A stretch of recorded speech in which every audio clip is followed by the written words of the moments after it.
Welcome back to this short clip where I will be talking about anorectal physiology that takes place at the McCarthy Clinic.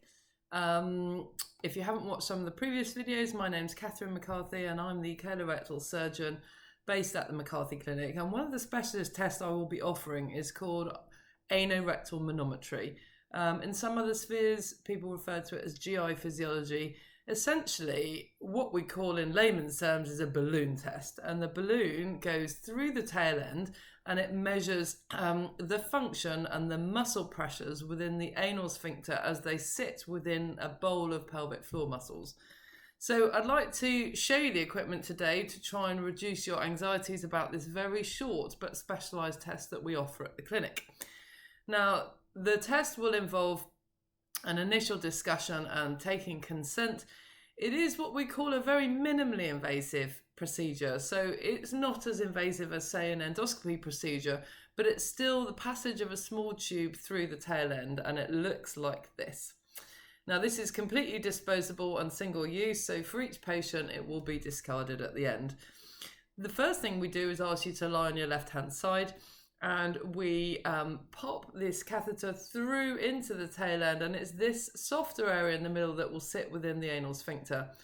We will wait approximately 1 minute, maybe 2 minutes, just for you to get used to this pressure within the anal canal. And the first measurements we'll take is really the resting tone. So how good are your anal sphincters when you're not going to the toilet, just literally going about your daily activities? We want to know how good that initial resting tone is.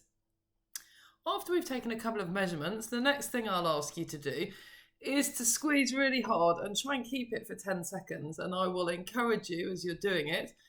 And it's quite normal to find this a little bit difficult.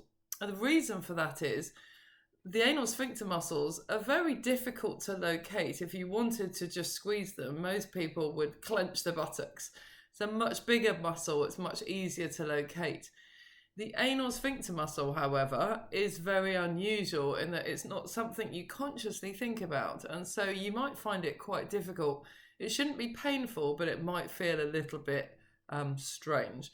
So we'll repeat that test twice, and that will give me a really good idea about how good you can squeeze.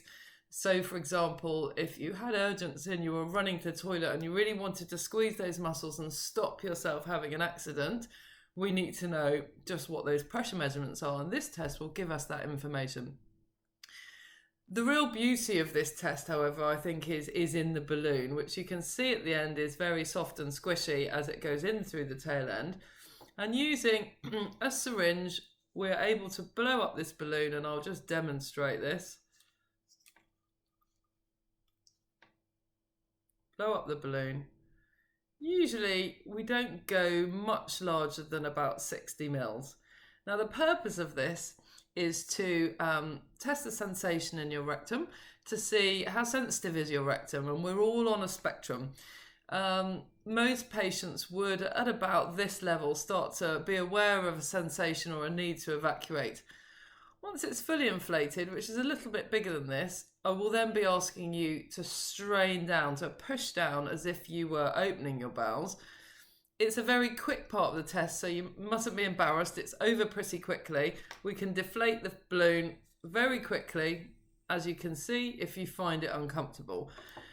That test will give us some information on whether your muscles are really relaxing in the right way and enabling you to open your bowels in the correct fashion.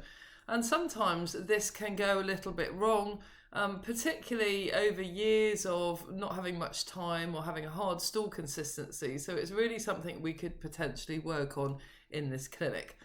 There are a few other small tests that we do with this catheter, but that is anorectal physiology in a nutshell. I would say it takes less than 10 minutes. The average patient possibly 5 or 6 minutes to get these readings. Once the test is over, all this equipment will go into the bin, and then we will ask you to get dressed and come and sit back down, and we can talk about the significance of the findings.